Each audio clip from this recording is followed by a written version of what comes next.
ध्यान देना क्वेश्चन क्या लिखा हुआ है।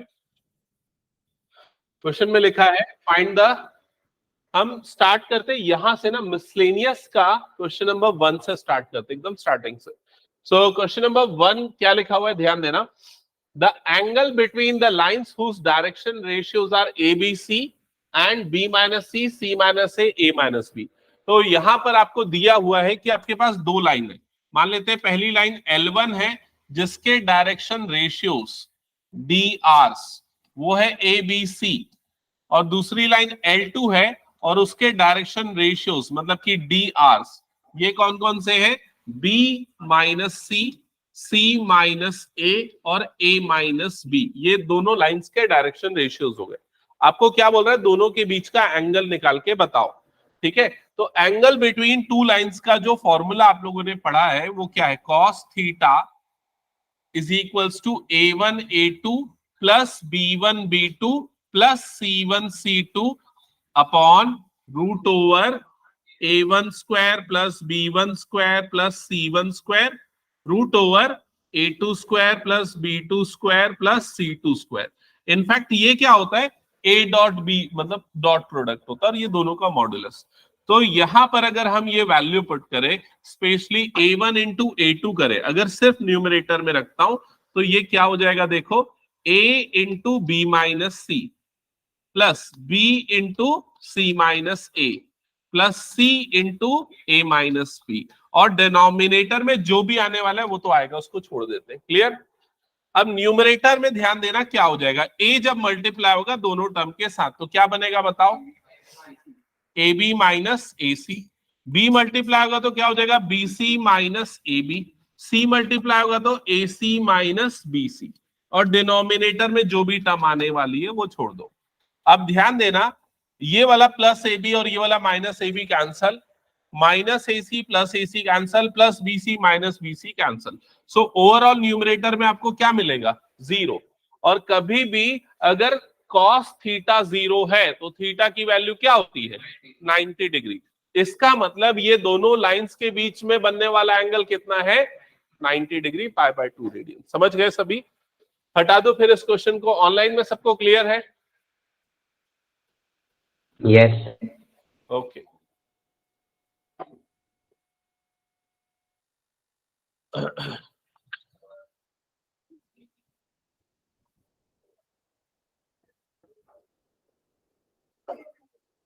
विप्लव उस दिन बना के गए था, क्वेश्चन पूरे कंप्लीट कर लिया था, समझ में आया? ओके, तुम लोगों ने कंप्लीट कर लिया था उस दिन का पूरा? ओके, हटा दो इस क्वेश्चन को फिर मैं। चलो नेक्स्ट क्वेश्चन पे आते हैं अब हम। क्वेश्चन नंबर 2 मिसलेनियस का क्या लिखा हुआ है, find the equation of line parallel to x axis and passing through the origin. इसका आंसर कौन बताएगा, चलो बताओ। और कोई? अच्छा, इक्वेशन ऑफ लाइन का फॉर्मूला क्या है, कार्टेशियन इक्वेशन का बता दो।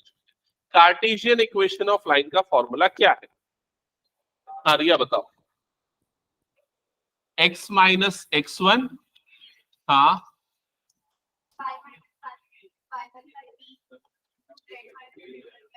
ओके, ये सबको याद है ना, कार्टेशियन इक्वेशन ऑफ लाइन का फॉर्मूला। यहां x1 y1 z1 क्या होता है,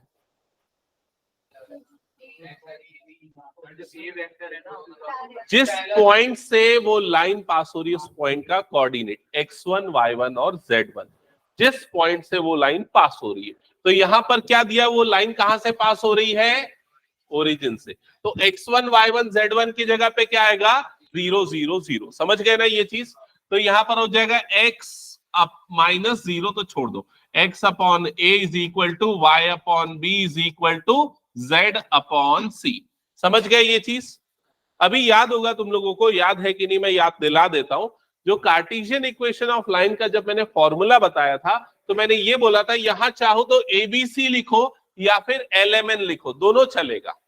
डायरेक्शन रेशियो भी आ सकते हैं या डायरेक्शन कोसाइन भी आ सकते हैं। तो डायरेक्शन कोसाइन मतलब एलएमएन भी पुट कर सकते हैं इस जगह पे हम। अब एलएमएन इस बार क्यों रखेंगे, क्योंकि वो निकालना आसान है। क्योंकि इस क्वेश्चन में क्या बोल रहा है कि वो जो लाइन है वो किसके पैरेलल है, किसके पैरेलल है, एक्स एक्सिस के पैरेलल। तो ये मानो कि अगर मान लेते हैं हम, ये हो गया एक्स एक्सिस, ये हो गया वाई एक्सिस और ये हो गया जेड एक्सिस, ठीक है। अब लाइन बन रही है एक्स एक्सिस के पैरेलल, मतलब कि ऐसे। तो बताओ अल्फा की वैल्यू क्या होगी? 0। बीटा की वैल्यू कितनी होगी? 90। और गामा की वैल्यू कितनी होगी? 90। समझ गए ना ये चीज? तो अल्फा 0, तो इसका मतलब एल की वैल्यू क्या हो जाएगी? cos 0। और cos 0 कितना होता है? 1। m की वैल्यू क्या हो जाएगी? cos 90। cos 90 कितना होता है? 0। n की वैल्यू क्या हो जाएगी? cos 90। और cos 90 क्या होता है? 0। सबको क्लियर ये? ठीक है।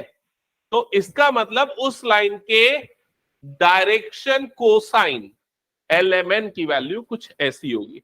अब उसको सीधे यहां पर पुट कर दो, तो क्या हो जाएगा? x अपॉन a की जगह पे क्या आ जाएगा? 1 is equal to y upon 0 is equal to z upon 0। ये हो जाएगी उस लाइन की कार्टेशियन इक्वेशन।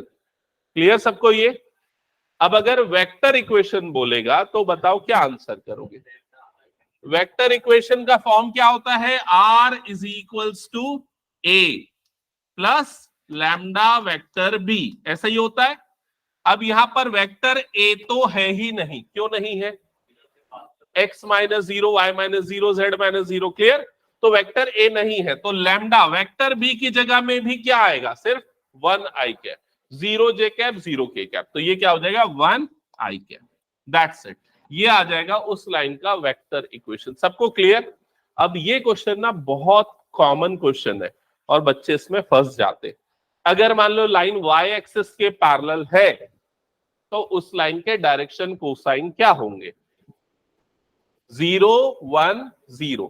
y एक्सिस के पैरेलल है मतलब l की वैल्यू हो जाएगी 0 क्योंकि cos 90। m की वैल्यू क्या हो जाएगी? 1। और n की वैल्यू क्या हो जाएगी? 0। अकॉर्डिंगली आप उसकी इक्वेशन निकाल सकते हैं। इक्वेशन क्या आ जाएगी?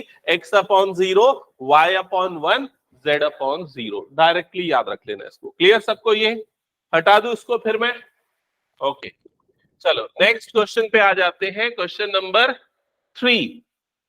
मोस्ट कॉमन क्वेश्चन जो एग्जाम में आ सकता है वो ये वाला क्वेश्चन है, और ऐसा आपने पिछली क्लास में भी किया है। आपको दो इक्वेशन गिवन है, किसकी और कौन सी इक्वेशन? कार्टेशियन इक्वेशंस है, और किसकी है? लाइन की। और आपको क्या बोल रहा है? ये लाइन क्या है? एक दूसरे के परपेंडिकुलर। तो कभी भी कोई दो लाइन परपेंडिकुलर होती है तो हम कौन सा कंसेप्ट यूज करेंगे?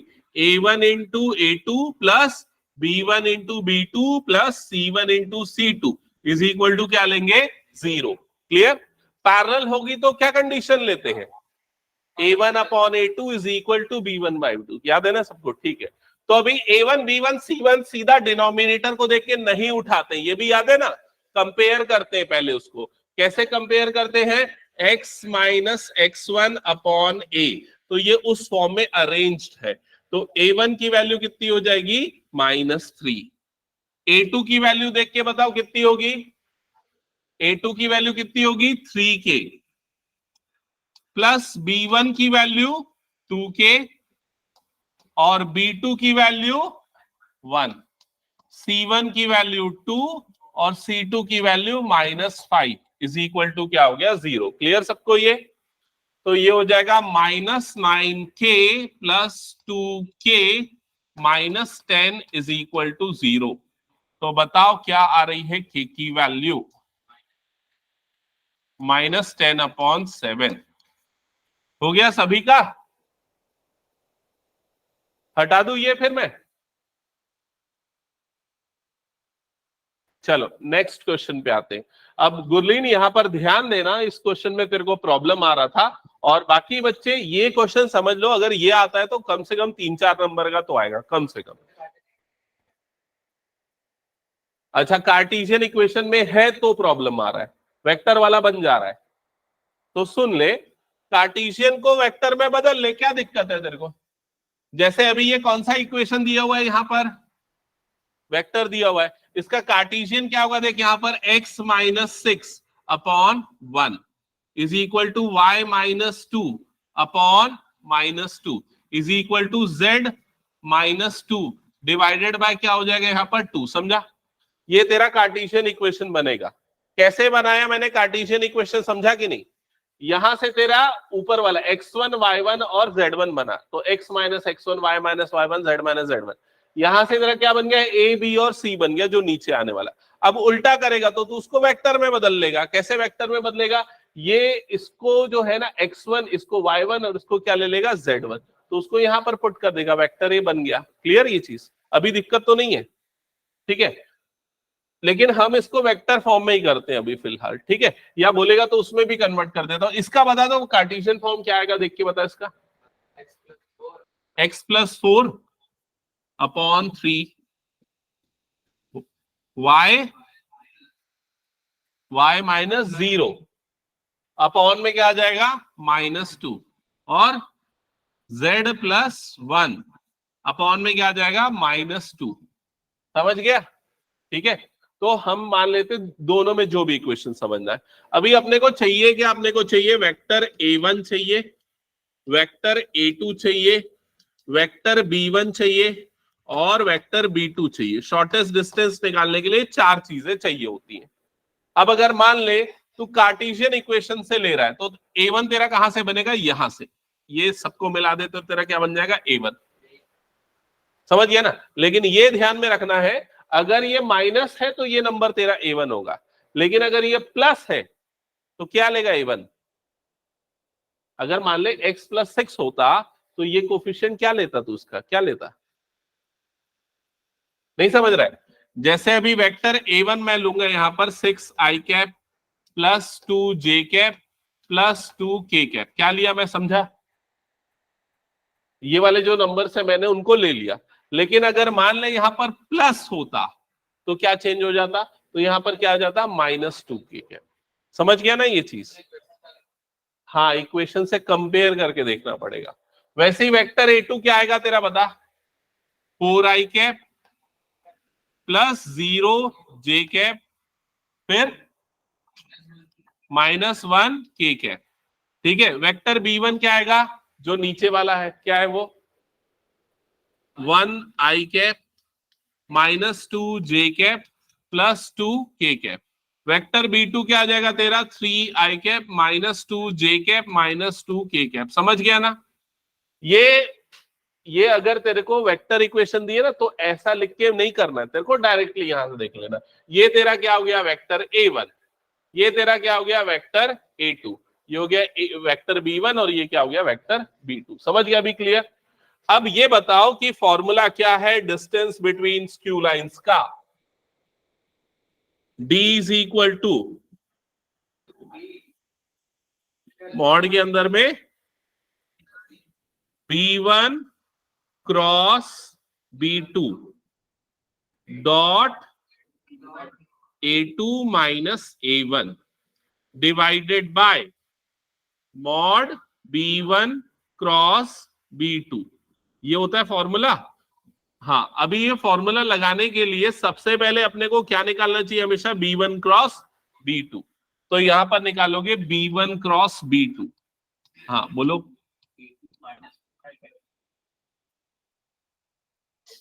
a2, हाँ ये माइनस है ना, हाँ ये प्लस माइनस मैंने मिस्टेक कर दिया, ठीक है, ओके। b1 क्रॉस b2, हाँ तो b1 क्रॉस b2 कैसे निकालते, पहला रो बन जाएगा ijk का, फिर उसके दूसरा रो क्या बनेगा, b1 का, जो क्या है यहाँ पर 1 -2 2 3 -2 -2। ठीक है, यहां तक क्लियर?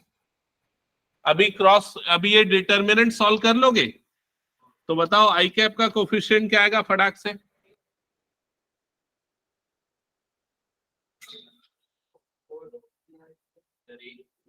8, जल्दी बोला करो। माइनस दूसरा वाला टर्म नेगेटिव होता है, जे कैप का कोफिशिएंट बताओ क्या आएगा, -4 -6 -8 और एक और माइनस है, मतलब क्या हो जाएगा ये +8। ठीक है, फिर के कैप का कोफिशिएंट क्या आएगा, -2 +6 मतलब +4। यह आया गया सभी का b1 क्रॉस b2।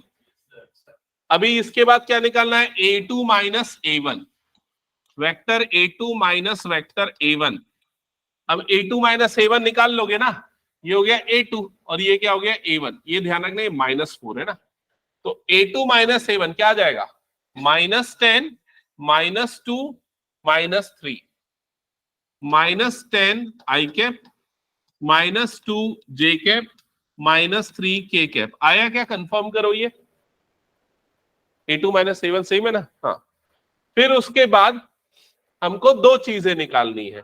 पहला तो क्या निकालना है, इन दोनों का डॉट प्रोडक्ट निकालना है, मतलब A2 माइनस, ऐसा लिख देता हूं, B1 cross B2 dot A2 minus A1, ये निकालना है अपने को।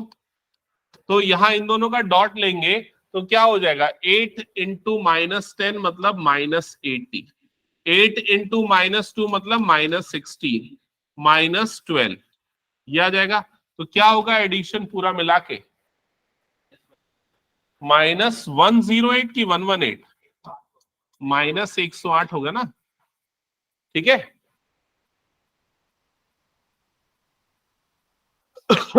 अब अपने को क्या निकालना है यहां पर, mod of B1 cross B2।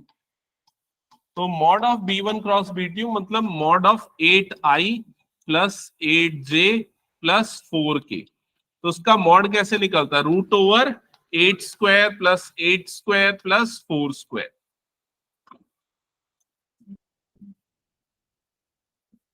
तो बताओ तो 8² कितना होगा, 64 प्लस 64 प्लस 16, 64 प्लस 16 हो गया 80, 80 प्लस 144 और 144 का रूट 12, तो यहां पर आ जाएगा 12। हाँ, D is equal to mod -108 divided by 12, 12 one जा 12, 9 जा, तो मॉड -9, तो आंसर कितना आ जाएगा 9। आया आंसर, आ गया सबका। मॉड रहता है ना डिस्टेंस, इसीलिए मेन फॉर्मूले में भी आपको हमेशा मॉड मेंशन करना है, ठीक है। हटा दो फिर इसको मैं, नेक्स्ट क्वेश्चन।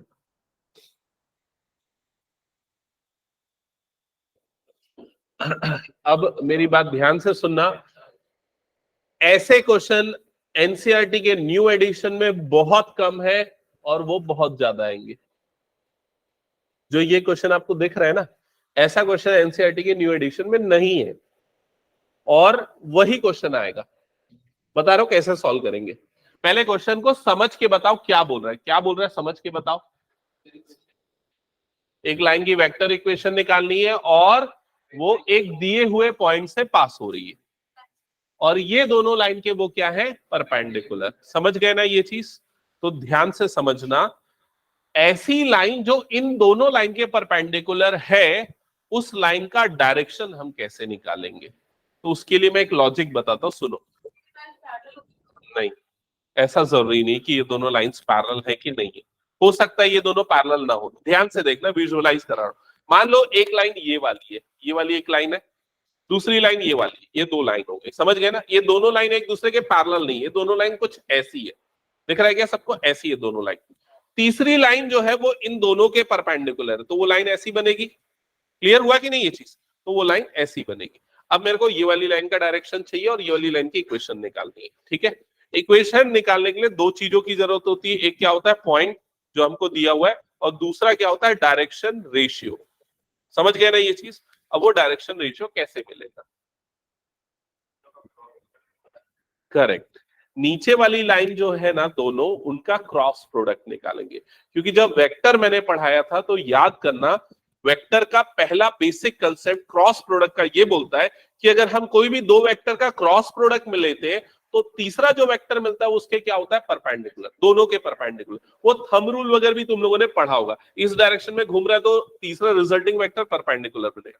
तो यहां पर हमको क्या करना पड़ेगा, हमको ये वाले लाइन का वेक्टर B1 निकालना पड़ेगा। समझ रहे हो ना, वेक्टर B1 मतलब इसका डायरेक्शन वेक्टर। तो वो क्या आ जाएगा, यहां कंपेयर करके 3I cap -16J cap plus 7K cap.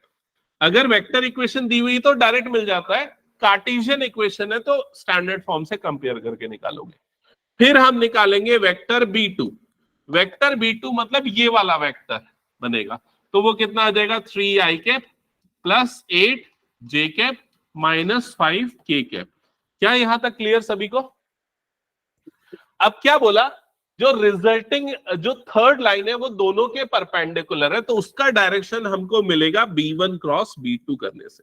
तो जब हम B1 क्रॉस B2 करेंगे तो हमको जो नया वेक्टर मिलेगा उसको वेक्टर B नाम दे देते, ठीक है। और वो कैसे निकलेगा, IJK, ये आ गया 3 माइनस 16 7 3 8 और माइनस 5, ये करने से।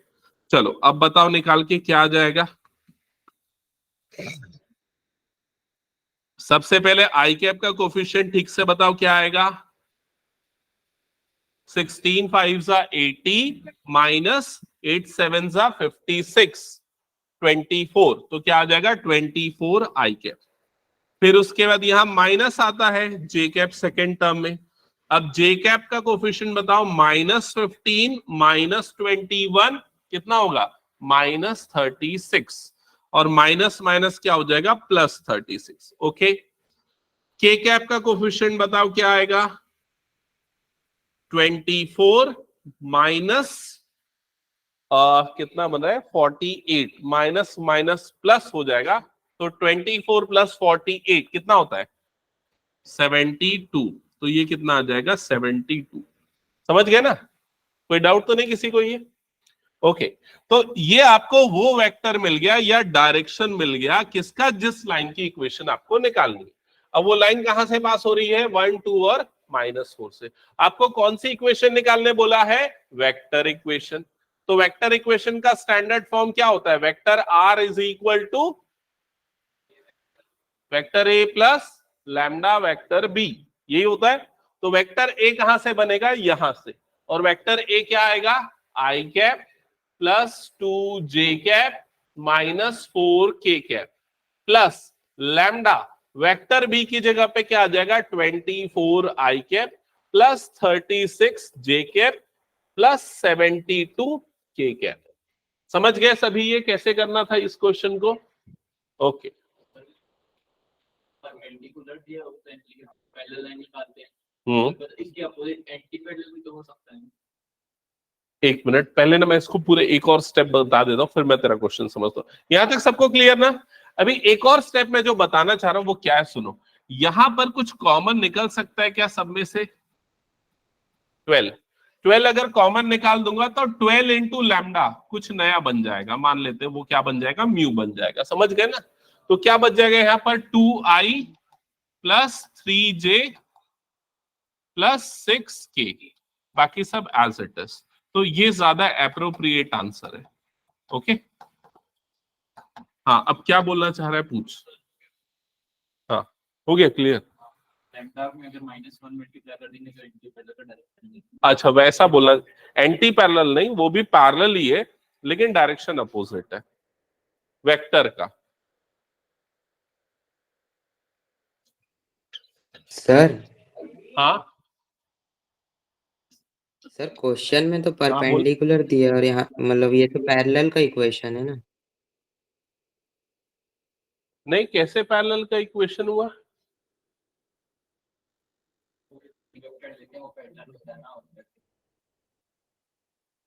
नहीं, एक मिनट सुनना, ये पैरेलल का इक्वेशन क्यों बोल रहा है मैं नहीं समझ पा रहा हूं। मान ले ये दो लाइन की इक्वेशन तेरे को दी हुई, इस तरह से दिख रहा है, ये दो लाइन है ना, ये दो लाइन जिसकी इक्वेशन दी हुई है, और तेरे को थर्ड लाइन जो निकालना है वो इन दोनों लाइन के परपेंडिकुलर है। तो थर्ड लाइन कैसे बनेगी, परपेंडिकुलर ऐसे बनेगी। अगर मैं 3D में दिखाऊं, मान लो पहली वाली लाइन L1 ऐसी है, दूसरी लाइन L2 ऐसी है, तो थर्ड लाइन जो L3 बनेगी वो कुछ ऐसी बनेगी कि इन दोनों के परपेंडिकुलर होगी, यहां से भी 90 डिग्री बनाएगा और यहां से भी 90 डिग्री बनाएगा, ऐसा कुछ बोलना चाह रहा है। सुजल क्लियर है या डाउट है अभी भी? बाकी बच्चों को क्लियर हुआ क्या? आंसर चेक किया? आंसर चेक कर लो एक बार।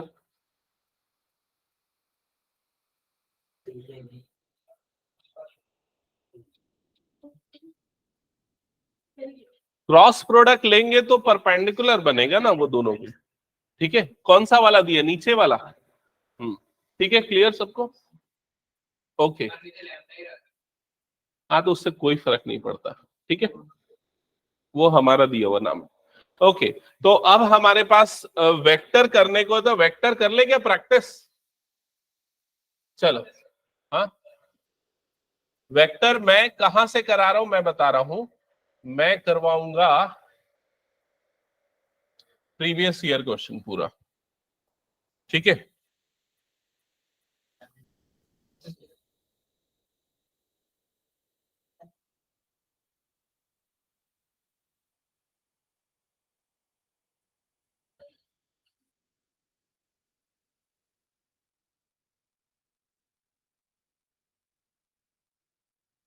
देखो मैं एक चीज बता रहा हूं, तुम लोगों को ना टेस्ट प्रॉपरली देना चाहिए अपने हिसाब से, समझ रहे हो ना, अपने हिसाब से, मतलब मैं कोई बाउंड नहीं कर रहा हूं कि तुम लोग टेस्ट दो ही, हर टेस्ट दो, लेकिन क्या मैं टाइम टेबल बना दिया, अब जो बच्चा उस टाइम टेबल को फॉलो कर रहा है करे, जो अपना खुद का टाइम टेबल बना के फॉलो कर रहा है वो करे, लेकिन आपको अगर हो जा रहा है प्रिपेयर तो कम से कम आगे पीछे आके टेस्ट दे दो, समझ रहे हो, अगर मैं एक चैप्टर खुद से घर में पढ़ रहा हूं तो उसका टेस्ट बाद में दे दूं आके, लेकिन करना पड़ेगा ये चीज, सेल्फ इवेल्युएशन करो अगर यहाँ पर नहीं कर रहे हो तो, क्योंकि हर बच्चा एग्जाम के लिए अपने हिसाब से प्रिपेयर करता है, हो सकता है वो स्कूल का टाइम टेबल फॉलो कर रहा हो, उसके प्री बोर्ड को फॉलो कर रहा हो, अलग अलग तरीके होते, लेकिन ना तुम लोगों को वो चीज स्किप नहीं करनी है, आगे पीछे जब भी टेस्ट दे देना चाहिए, ठीक है। हाँ, हो रहा है चेक, ऑलमोस्ट हो गया है, ठीक है, वो सर कर आज ही दे देंगे, रिटर्न जाते समय याद दिलाना। हाँ, तो क्या पूछा है इसमें, देखो यहाँ पर, the value of p for which this vector and this vector are perpendicular to each other, ये पिछले साल आया हुआ क्वेश्चन है, लास्ट ईयर तुम्हारे सीनियर्स का एमसीक्यू, कितने बच्चे इसको आंसर कर सकते हैं? चलो आंसर कर लो, देखते हैं कितने सही है कितने गलत है।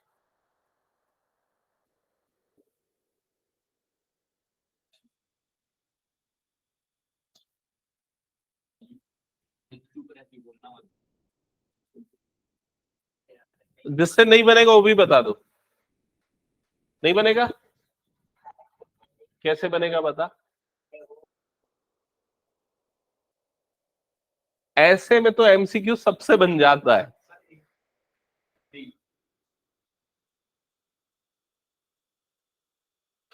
हाँ बाकी बनाना चालू करो, जिन लोग का हो गया है आंसर, मैं थोड़ी देर में बता रहा हूँ बाकी सबका आंसर आने के बाद।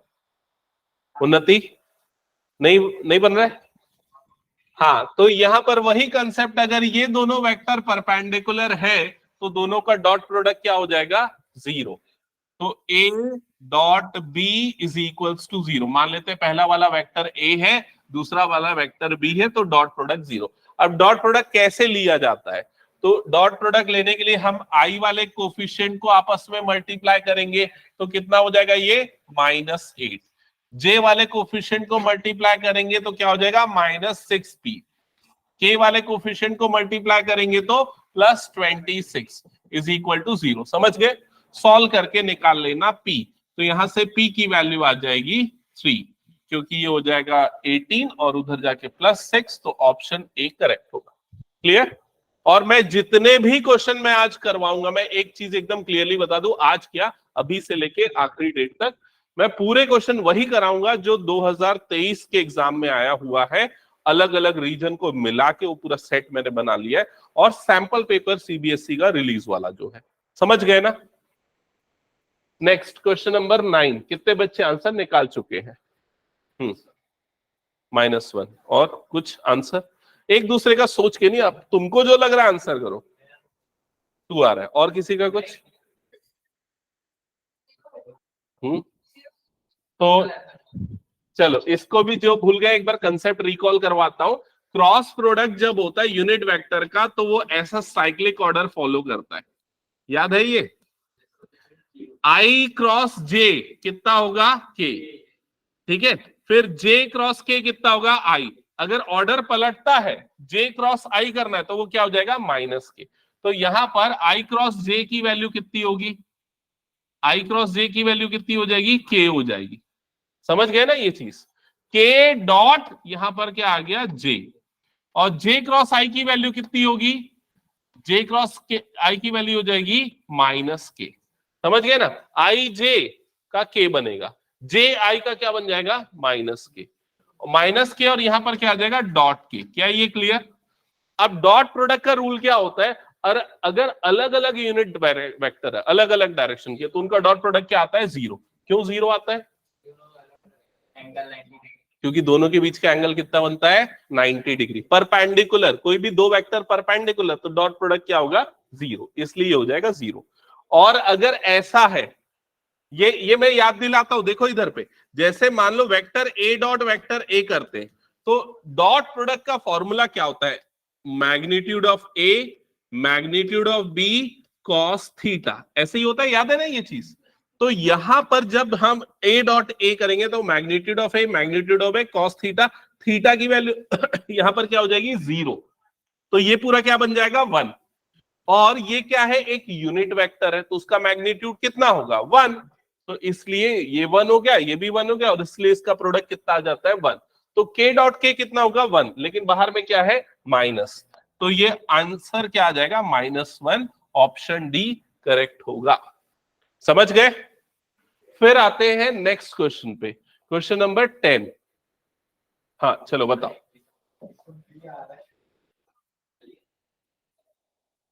a प्लस बी वेक्टर आई के बराबर है, वेक्टर ए दिया हुआ है, मैग्नीट्यूड ऑफ वेक्टर बी निकालना है। बहुत ही सिंपल क्वेश्चन दिया है।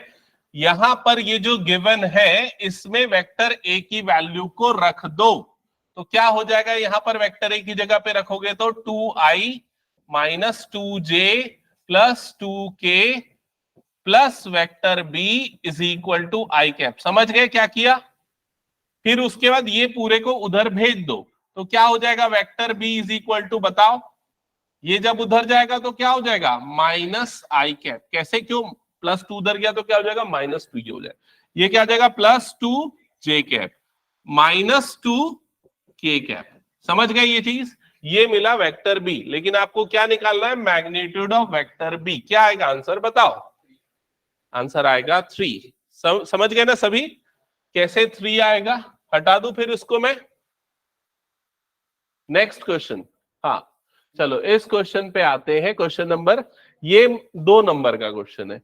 क्या लिखा हुआ है, find all the vectors, magnitude जिसका 3√3 होना चाहिए, कोलिनियर होना चाहिए इस वेक्टर के। कोलिनियर का मतलब क्या, पैरेलल या उसी डायरेक्शन में होना चाहिए। तो किसी भी वेक्टर का अगर सेम डायरेक्शन वाला वेक्टर निकालना है तो उसका तरीका समझो। जो भी वेक्टर दिया है, मान लो यहां क्या दिया, वेक्टर ए दिया हुआ है, तो पहले उसका निकालो यूनिट वेक्टर, मतलब कि ए कैप। कैसे निकलता है यूनिट वेक्टर, जो वेक्टर है उसको डिवाइड कर देते हैं उसके मैग्नीट्यूड से। समझ गए ना ये चीज? तो इसका मैग्नीट्यूड कितना होगा बताओ देख के, 1, इसका मैग्नीट्यूड होगा √3। समझ गए कैसे आया √3? इसमें डाउट तो पूछो, अभी जो भी पूछना है जीरो से पूछ लो, एकदम नहीं आया समझ में तो पूछ यश, दोबारा नहीं बताने वाला हूं। नहीं आया, देख इधर कैसे निकलता है मैग्नीट्यूड, रूट के अंदर में आई जो है उसके कोफिशिएंट का स्क्वायर, तो इसका कोफिशिएंट क्या है 1, तो क्या हो जाएगा 1 स्क्वायर, जे के कोफिशिएंट का स्क्वायर मतलब 1 स्क्वायर, के कोफिशिएंट का स्क्वायर मतलब 1 स्क्वायर। समझ गया ना? तो 1 + 1 + 1 तो वो क्या हो जाएगा 3। तो ऐसे निकलता है मैग्नीट्यूड। अब उसका यूनिट वेक्टर जब निकालना है तो क्या हो जाएगा, आई cap plus j cap plus k cap divided by यहां पर कितना आ जाएगा √3। समझ गया ये चीज? अब क्वेश्चन में हमको क्या बोल रहा है, हमको डायरेक्शन ये चाहिए लेकिन मैग्नीट्यूड कितना चाहिए, ये 3√3। अभी जो हमने वेक्टर निकाला है उसका डायरेक्शन यही है, लेकिन इसका मैग्नीट्यूड कितना है बताओ, कितना है मैग्नीट्यूड, कितना है मैग्नीट्यूड बताओ? इसका मैग्नीट्यूड 1 है। क्यों? क्योंकि इसका नाम ही है यूनिट वेक्टर। इसका नाम यूनिट वेक्टर क्यों पड़ा है, क्योंकि इसका मैग्नीट्यूड यूनिट है, यूनिट मतलब 1 है। समझ गए ना? अब आपको मैग्नीट्यूड चाहिए 3√3, तो क्या करो, मल्टीप्लाई कर दो 3√3 से, तो vector b is equal to 3√3 into a cap, मतलब कितना हो जाएगा ये 3√3 इंटू ए कैप की वैल्यू रख दो, i cap plus j cap plus k cap divided by यहां पर क्या आ गया √3, ये कट गया, तो आंसर क्या आ जाएगा 3i plus 3j plus 3k, ये बन गया वेक्टर बी। समझ गए क्या कैसे करना है? ठीक है, कोई भी वेक्टर दिया है, आपको बोला जाए उसी के डायरेक्शन का दूसरा वेक्टर निकालो, मैग्नीट्यूड होना चाहिए 5, तो क्या करोगे? उसका यूनिट वेक्टर निकालोगे और किससे मल्टीप्लाई कर दोगे? 5 से। एकदम सिंपल और कॉमन क्वेश्चन जो बार बार आएगा। हाँ, अब आते हैं क्वेश्चन नंबर 23 पे। 23 में दो पार्ट है, ए और बी, ठीक है। पार्ट ए देखते क्या लिखा, पढ़ो एक बार क्या लिखा है। Position vector of the points a b and c are as shown in figure. तो 3 पॉइंट ए बी सी है, उनके पोजीशन वेक्टर आपको दिए हुए हैं। अब आपको क्या बोल रहा है? A C is equal to 5/4 A B, express vector C in terms of A and B. तो यहां पर लगेगा section formula, I think section formula लगेगा, यस, ठीक है। क्या क्या है आंसर? 1/4 हाँ, ऐसे डायरेक्ट भी बना सकते हो बिना सेक्शन फॉर्मूला लगाए, और सीधा ये वेक्टर सम प्रॉपर्टी अप्लाई करके भी लगा सकते हो, वो ज्यादा इजी है इनफैक्ट, ठीक है। तो यहां पर पहले लिख देते हैं क्या लिखा हुआ है, vector a C is equal to 5/4 vector A b, ये लिखा हुआ है। पहले तो इस 4 को इधर क्रॉस मल्टीप्लाई कर दो, तो क्या हो जाएगा? 4 vector a C is equal to 5 vector A b. क्या ये क्लियर? अभी इधर पे ध्यान दो, ए बी और ए सी को देखो कौन बड़ा है। नहीं, अच्छा एक काम करते ना, हम वेक्टर ए सी को लिख देते। वेक्टर ए सी कैसे निकलता है बताओ तो? वेक्टर ए सी निकालने का सीधा फॉर्मूला है position vector of C minus position vector of A. Position vector of C कितना दिया हुआ है आपको? देखो यहां पर वेक्टर सी, छोटा वाला सी के ऊपर वेक्टर लगा हुआ है, और पोजीशन वेक्टर ऑफ ए क्या है? Vector A is equals to 5 times vector A B. तो वेक्टर ए बी कैसे निकलेगा? Position vector of B minus position vector of A, समझ गए? और पोजीशन वेक्टर ऑफ बी को किससे डिनोट करोगे? वेक्टर बी से, माइनस पोजीशन वेक्टर ऑफ ए को किससे डिनोट करोगे? वेक्टर ए से। समझ गए ना ये चीज? अब ब्रैकेट ओपन करो तो क्या हो जाएगा? 4 vector c minus 4 vector A is equal to 5 vector b minus 5 vector a. अब ये वाले टर्म को इधर शिफ्ट कर दो, तो बताओ क्या आ जाएगा? 5 वेक्टर बी, ये क्या हो जाएगा? Minus vector a. तो वेक्टर सी की वैल्यू क्या हो जाएगी? 5 vector b minus vector a divided by 4, ये आ जाएगा आपका वेक्टर सी। समझ गए सभी कैसे बना? ठीक है, ओके। नेक्स्ट क्वेश्चन पे आते हैं। हाँ, पूरी रिकॉर्ड कर रहा हूं मैं, तुम लोग अगर समझ के इसको घर में जाके भी बना लोगे तो चलेगा। अभी ये कोशिश करो कि ज्यादा से ज्यादा क्वेश्चन कवर हो जाए। क्वेश्चन पार्ट बी में क्या लिखा हुआ है, पढ़ो एक बार।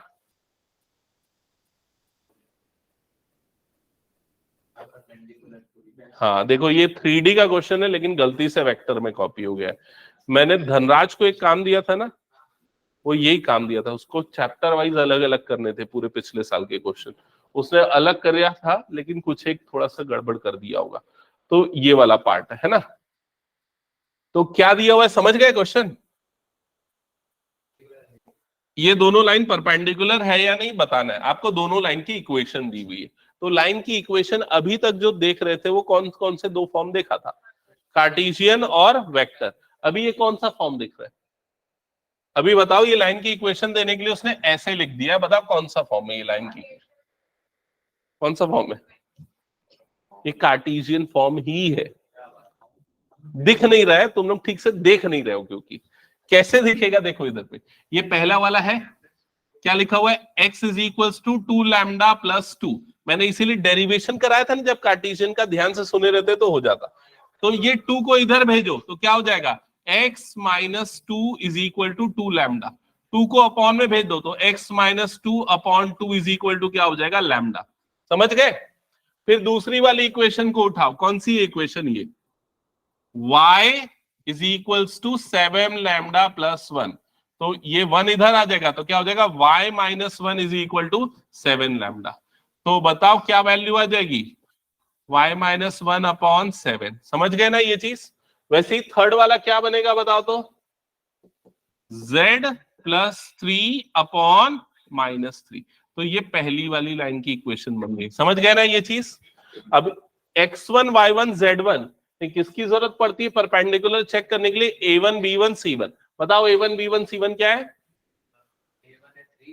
हाँ, यही गलती बस मत करना। 2 x1 को बाद में लिख दूंगा तो क्या बदल जाएगा? x माइनस x1 वाला पहले होता है ना भाई, उधर से मत देखो। ठीक है, a1 b1 और ये क्या हो जाएगा? c1। क्लियर ये चीज? वैसे ही a2 b2 c2 निकालना है, तो उसके लिए ना पूरा करने की कोई जरूरत नहीं। जो लैम्डा का जो कोफिशिएंट है ना वही आपका हो जाएगा a2 b2 और c2। लैम्डा नहीं, यहां पर क्या है? म्यू है ना, म्यू का कोफिशिएंट हो जाएगा a2 b2 और c2। समझ गए? तो a2 b2 c2 की वैल्यू हो जाएगी -1 2 और 4। क्लियर सबको कैसे निकाला मैंने? अब चेक करो परपेंडिकुलर है कि नहीं। तो a1 a2 कितना हो जाएगा? 3, b1 b2 कितना आ जाएगा? 14, c1 c2 कितना आ जाएगा? 8। है क्या परपेंडिकुलर? नहीं, क्योंकि सबको ऐड करोगे तो 0 नहीं आ रहा है। क्लियर ये चीज? ठीक है, मैंने कहीं कुछ गलती तो नहीं की ना? एक बार चेक कर लेना। नहीं किया ऐसा तो लग रहा है। क्लियर? हटा दो फिर इस क्वेश्चन को मैं। ओके चलो नेक्स्ट क्वेश्चन पे आते हैं।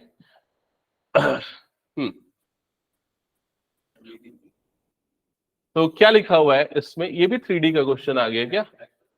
Find the vector and Cartesian equation of line passing through this point and parallel to the line joining the points this and this. Hence find the distance between the two lines.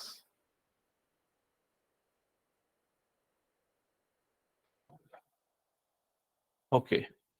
अब सुनो, यहां पर ध्यान देना, ये पिछले साल आया हुआ क्वेश्चन है, और जैसा बोल रहा था ना अक्षर कि वो 2 पॉइंट वाला क्वेश्चन डिलीटेड है, तो ये 2 पॉइंट का ही क्वेश्चन है एक्चुअल में। तो ठीक है,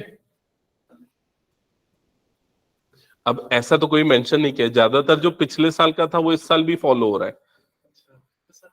हाँ, ये पिछले साल का ही क्वेश्चन है। हाँ पता नहीं, लेकिन ऐसा मतलब क्या है ना, मैं एक चीज एकदम क्लियरली बता रहा हूँ, बहुत सारी चीजें कॉन्ट्राडिक्टरी है कि कौन सा है और कौन सा नहीं, किसी को क्लियर आइडिया नहीं है। कई बार सीबीएसई ऐसा बोलता है ये टॉपिक डिलीटेड है, लेकिन उसी का क्वेश्चन सैंपल पेपर में उसने दिया है। 10th में तो मैंने बहुत सारा ऑब्जर्व किया है।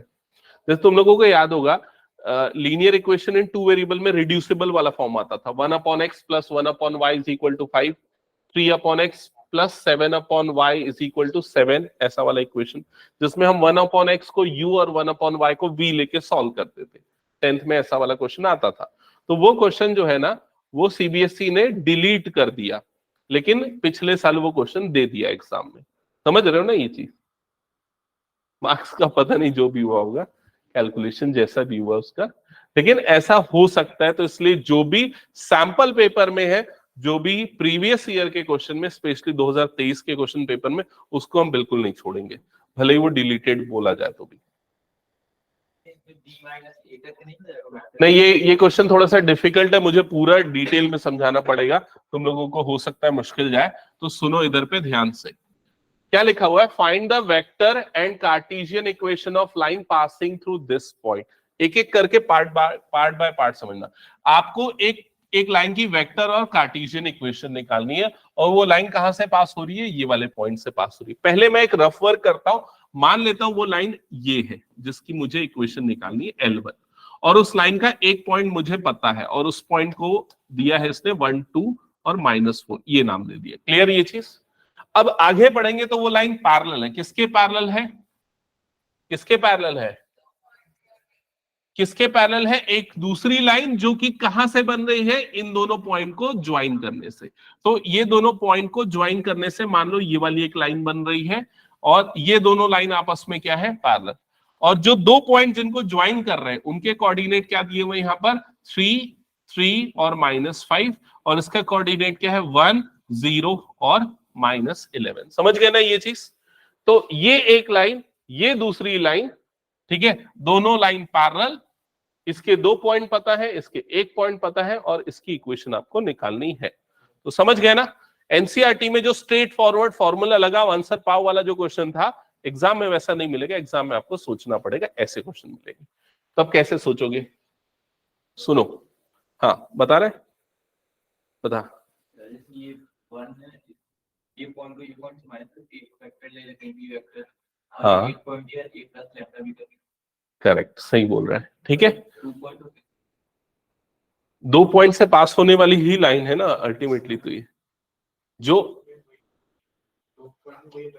हाँ अगर 2 पॉइंट फॉर्म, अगर 2 पॉइंट फॉर्म कंसेप्ट से ही बेस्ड है ना, अगर 2 पॉइंट दे दिया तेरे को उस लाइन का डायरेक्शन रेशियो निकालना है, इनफैक्ट समझ रहे ना ये चीज, तो वो निकालने का तरीका क्या है, अगर 2 पॉइंट फॉर्म पढ़ेगा तभी तो उसके डायरेक्शन रेशियो तू जानेगा, ये मैं बोलना चाह रहा हूं। सुनो इधर ध्यान देना, अगर हमको किसी भी लाइन के 2 पॉइंट पता है तो हम उसके डायरेक्शन रेशियो निकाल सकते हैं।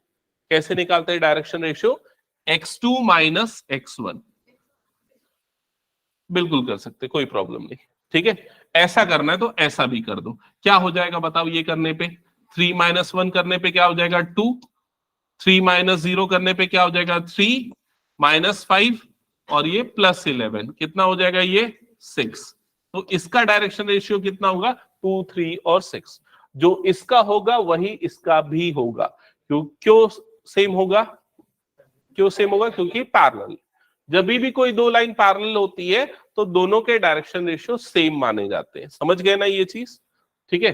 अब तुम लोगों ने ये पढ़ा है a1 by a2 is equal to b1 by b2 is equal to c1 by c2, ऐसा लेते हैं, रेशियो सेम होता है। रेशियो सेम है मतलब सेम प्रोपोर्शन में, तो हम यहाँ पर इक्वल ले लेंगे।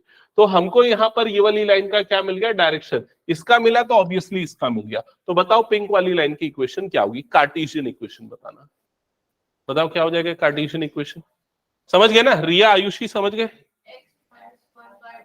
Correct, x minus 1/2 is equals to y minus 2/3 is equal to z plus 4/6। ये हो जाएगी उसकी कार्टेशियन। पक्का सबको क्लियर कैसे निकला? कोई भी डाउट ना तो एकदम हेजिटेट नहीं करना पूछने में ना, एकदम साफ साफ पूछ लेना। हाँ पूछ। टू पॉइंट में तो उसमें vector a plus lambda into vector b minus a होता है, तो सर वो डायरेक्शन -2 -3 -6। जो तू चीज पूछ रहा है ना उस चीज को अभी फिलहाल इसमें इंक्लूड नहीं करते, बाकी बच्चे कंफ्यूज हो जाएंगे, तो क्लास के बाद मैं तेरे को बताऊंगा, ठीक है? वो 2 पॉइंट फॉर्म पक्का, ठीक है? याद दिलाना मुझे। जो तो बोलना चाह रहा है मैं समझ गया हूं, लेकिन वो मैं अगर अभी बताऊंगा ना सारे बच्चे कंफ्यूज हो जाएंगे। वो इससे रिलेटेड अभी फिलहाल जरूरत नहीं है उसकी, उसके बिना हम बना चुके हैं क्योंकि इसको, ठीक है? हाँ चलो नेक्स्ट क्वेश्चन हटा दो इसको। मैं डिस्टेंस भी निकालने बोला है क्या? Okay, hence find the distance between the two lines. दोनों लाइन के बीच का डिस्टेंस भी निकालना है। तो बताओ डिस्टेंस निकालने के लिए हम कौन सा फॉर्मूला यूज करेंगे? d is equals to mod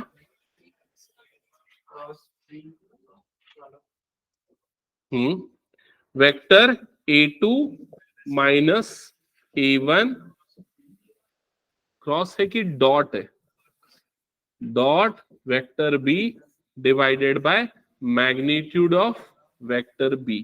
I think ये है फॉर्मूला, चेक करो तो। हाँ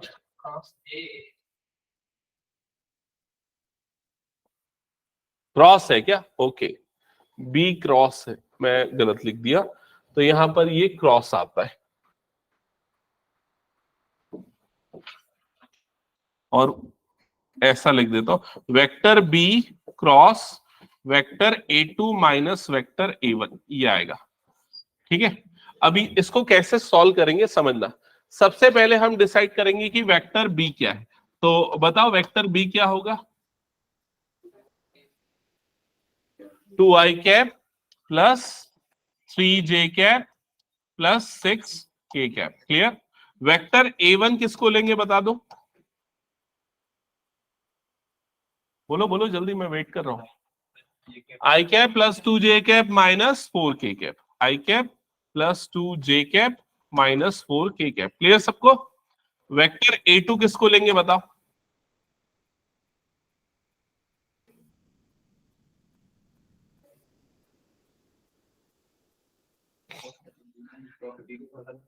कोई कंफ्यूजन?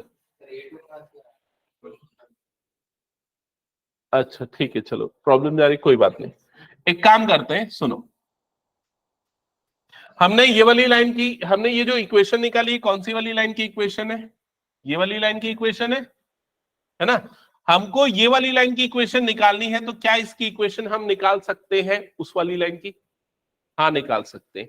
कैसे निकाल सकते हैं? सेम फॉर्मूला यूज करेंगे, x minus x1 upon a। तो a इसके लिए क्या है? 2। फिर क्या आ जाएगा? y minus y1 upon b, तो वो क्या हो जाएगा? 3। z माइनस z1 अपॉन 6, ये होगा। अब x1 y1 z1 किसको ले, यही डाउट है। तो इसको भी ले सकते हैं और इसको भी ले सकते हैं, दोनों चलेगा। तो मान लो मैं इसको लेता हूं, तो क्या हो जाएगा? ये 3 और ये क्या आ जाएगा? 3 और यहां पर क्या आ जाएगा? ये +5। तो ये आपका क्या हो जाएगा? Vector A2। क्या आएगा vector A2? 3i cap plus 3j cap minus 5k cap. आप चाहो तो उसको भी ले लो, कोई फर्क नहीं पड़ेगा, आंसर सेम आने वाला है। समझ गया ना ये चीज? ठीक है, हाँ। अब उसके बाद क्या करेंगे? A2 माइनस A1 निकालेंगे। तो वेक्टर A2 माइनस A1 निकालो। Vector A2 minus vector A1 क्या हो जाएगा? यहां पर देख के बताओ।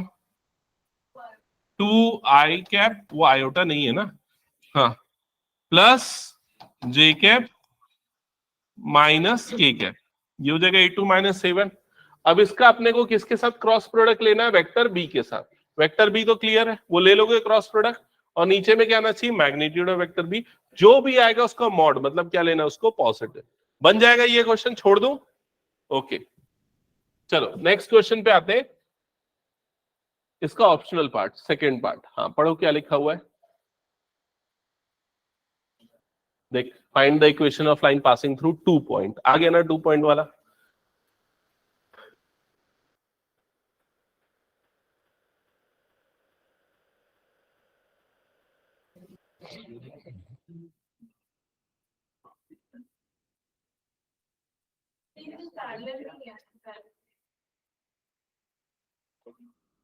मैं एक काम करता हूँ, क्वेश्चन 8 तुम लोग पहले बनाओ, उसको फिर मैं बाद में बताता हूँ ना, क्योंकि 8 ना तुम लोग बना सकते हो, फिर उसको मैं इरेज करूंगा 8 को, फिर उसके बाद इसका सॉल्यूशन बताऊंगा। 8 जल्दी से आंसर बताओ। क्या बोल रहा है? यूनिट वेक्टर निकालना है, किसके अलॉन्ग होना चाहिए? पी क्यू के, वेक्टर पी क्यू के। और पी और क्यू का क्या दिया हुआ है आप लोगों को? कोऑर्डिनेट। ये पी का कोऑर्डिनेट है, ये क्यू का। तो बताओ वेक्टर पी क्यू क्या होगा? 4 माइनस 2 मतलब कितना आ जाएगा? 2i। 4 माइनस 1 मतलब 3j, 2i 3j और minus 6k, 2i plus 3j और माइनस 6k। लेकिन यूनिट वेक्टर चाहिए, तो डिवाइडेड बाय क्या कर देंगे? Root over 2 square plus 3 square plus 6 square. बन जाएगा ना ये सबका? स्किप कर दो इसको, हाँ इसको चेक कर लेना अपना आंसर बना के। अब आते हैं इस पार्ट पे जिस पे आपको प्रॉब्लम जा रही है। आपको क्या बोल रहा है? Find the equation of line passing through 2 points. तो मान लेते हैं वो एक लाइन है, वो एक लाइन ये है जिसकी आपको इक्वेशन निकालनी है, और वो 2 पॉइंट्स ऐसे कुछ है। एक पॉइंट है ए जिसका कोऑर्डिनेट है 1 2 3, दूसरा पॉइंट है बी जिसके कोऑर्डिनेट क्या है? 3 5 और 9। आपको इसकी इक्वेशन निकाले। क्लियर? अब ये बताओ कितने बच्चों को याद है वो 2 पॉइंट फॉर्म वाली इक्वेशन? दोनों तरह की इक्वेशन, एक तो कौन सी? वेक्टर इक्वेशन, दूसरी कौन सी? Cartesian equation. कौन सी इक्वेशन किसको याद है? वेक्टर तो मेरे ख्याल से भूल जाओ तो ज्यादा अच्छा है, वो कंफ्यूज करता है। कार्टेशियन लगा दो, कार्टेशियन से वेक्टर बना लोगे। कार्टेशियन इक्वेशन अगर याद नहीं है तो मैं लिख रहा हूं, आसानी से याद हो जाएगी। इक्वेशन है x minus x1 upon x2 minus x1 is equal to y minus y1 upon y2 minus y1 is equal to z minus z1 upon z2 minus z1। बहुत सिंपल है एकदम, समझ गए ना? हाँ, अब इसमें x की जगह पे रहेगा x। अब x1 y1 z1 किसको लेना है? तो इसको ले लो x1 y1 z1, और इसको क्या ले लो? x2 y2 z2। अब अगर आपका डाउट है कि मैंने इसको ये ले लिया, इसको ये ले लिया, तो गलत होगा क्या? नहीं, तो भी बिल्कुल सही होगा, कोई प्रॉब्लम नहीं। तो बताओ क्या हो जाएगा? आंसर क्या आ जाएगा? x माइनस 1 डिवाइडेड बाय नीचे क्या आएगा? Is equal to y minus 2 divided by नीचे क्या आएगा? Is equal to z minus 3 divided by नीचे क्या आएगा? 6। समझ गए ना ये चीज?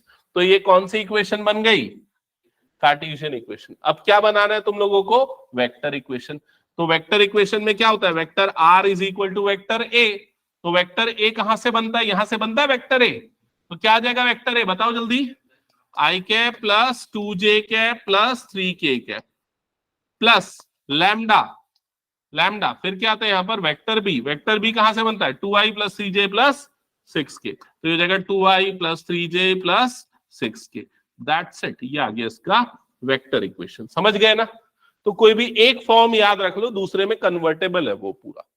तो कार्टेशियन फॉर्म याद रख लिया, उसमें कन्वर्ट कर दिया, तो ये हो गया, इक्वेशन बन गया। क्या ये क्लियर यहां तक सबको? अभी यहां तक हुआ है सॉल्यूशन इसका।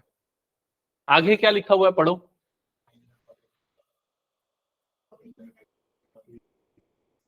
अब आपको बोल रहा है कि आपको find the coordinates of the point on the line. मतलब क्या पूछ रहा है, इस लाइन पे एक पॉइंट का कोऑर्डिनेट निकालना है।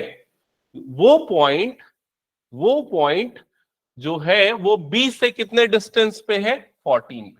तो मान लेते हैं यहां पर वो पॉइंट है सी, और इन दोनों के बीच का डिस्टेंस कितना दिया हुआ है हम लोगों को, 14 दिया हुआ है। समझ गए ना।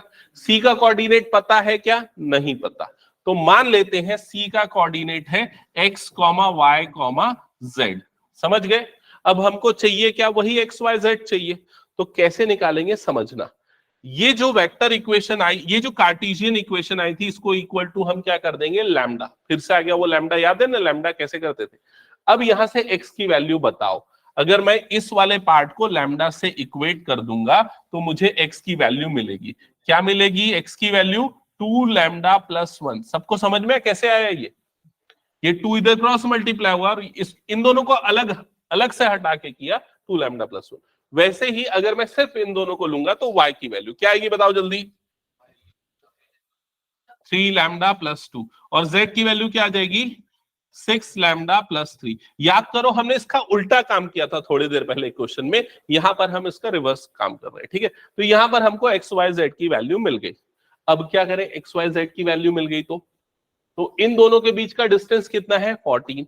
क्लास 11th में 3D में डिस्टेंस फॉर्मूला हम लगाते थे, याद होगा तुम लोगों को। दो पॉइंट के बीच का डिस्टेंस फॉर्मूला कोऑर्डिनेट ज्योमेट्री में क्या होता था बताओ जल्दी से, d is equal to root over x2 minus x1 का whole square plus y2 minus y1 का whole square plus z2 minus z1 का होल स्क्वायर। याद आया ये। यहां d की जगह पे कितना आ जाएगा, 14 आ जाएगा। और रूट हटाने के लिए हम क्या कर देंगे, दोनों तरफ स्क्वायरिंग। तो 14 का स्क्वायर 196, और यहां पर रूट हट जाएगा तो x2 माइनस x1। तो अभी फिलहाल के लिए मैं x2 को ले लेता हूं x, मान लेते हैं ये क्या हो गया x, माइनस x1 को क्या लेंगे हम यहाँ पर 3, क्योंकि किससे डिस्टेंस है b से। तो x माइनस 3 का क्या हो जाएगा whole square, plus y2 minus y1, तो क्या हो जाएगा यहाँ पर y माइनस 5 का whole square, plus z minus 9 का होल स्क्वायर। समझ गए ना सभी क्या किया मैंने। अब यहाँ पर x, y और z है जिनकी वैल्यू मैंने यहाँ पर निकाल के रखी है, उसको इस जगह पे पुट कर देते हैं। तो 196 x की जगह पे क्या आ जाएगा, 2 लैम्डा प्लस 1, तो 2 लैम्डा प्लस 1 माइनस 3 का होल स्क्वायर। फिर वैसे क्या आ जाएगा, 3 लैम्डा प्लस 2 माइनस 5 का होल स्क्वायर, प्लस z की जगह पे आ जाएगा 6 लैम्डा प्लस 3 माइनस 9 का होल स्क्वायर। समझ गए सभी। अब ये 196 एज इट इज, यहां पर ये 2 लैम्डा माइनस 2 हो जाएगा। तो कौन सी आइडेंटिटी लगेगी, a माइनस बी का होल स्क्वायर। ए स्क्वायर मतलब 4 lambda square plus b square मतलब 4 माइनस 2ab मतलब आ जाएगा माइनस 2 टू 4 टू 8, तो माइनस 8 लैम्डा। ये पहले का एक्सपांशन बना। वैसे ही दूसरे का और तीसरे का सबका एक्सपांशन करोगे, जिससे क्या मिलेगा, लैम्डा। लैम्डा की 2 वैल्यू मिलेगी, क्योंकि यहां कौन सा इक्वेशन बनेगा, क्वाड्रेटिक इक्वेशन। समझ गए ना ये चीज। लैम्डा की 2 वैल्यू में पहले कोई भी एक वैल्यू ले लेना और उसको यहां पर पुट करना, तो तुम लोगों को क्या मिलेगा, एक्स वाई और जेड का वैल्यू। समझ गए। फिर उसके लैम्डा की दूसरी वैल्यू लेना, उसको भी यहां पर पुट करना, तो एक्स वाई और जेड का दूसरा सेट मिलेगा। क्या दोनों आंसर सही माने जाएंगे या सिर्फ एक? आंसर है दोनों सही। क्यों दोनों सही होगा, क्योंकि ये पॉइंट इधर भी हो सकता है और ये पॉइंट इधर भी हो सकता है। समझ गए ना ये चीज। अब पूछो क्या पूछ रहे हो।